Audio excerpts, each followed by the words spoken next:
এবার কাঁঠাল নাই বেশি দেখি ভাই। আছে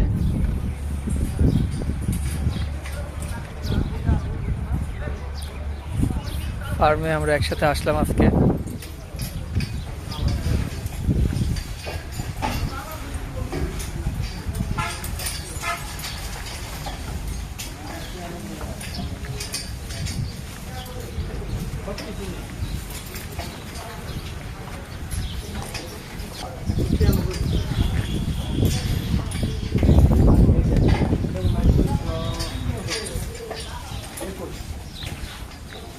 সুলতান ভাই তাহলে এটা নিয়ে নেন নাকি?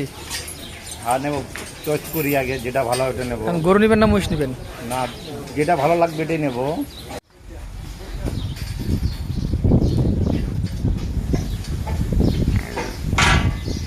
মহিষ না নিয়ে গরুই নিয়ে নেন। না, গরু নেবো, মহিষ নেবো না ভাই, গরু নেবো। মহিষের নোংরা লাগতেছে। হ্যাঁ হ্যাঁ, মহিষের অবস্থা ভালো লাগতো। কোরবানি পশু হতে হবে সুন্দর, গরুগুলো খুব সুন্দর ছিল। হ্যাঁ হ্যাঁ, গরু ইনশাল্লাহ।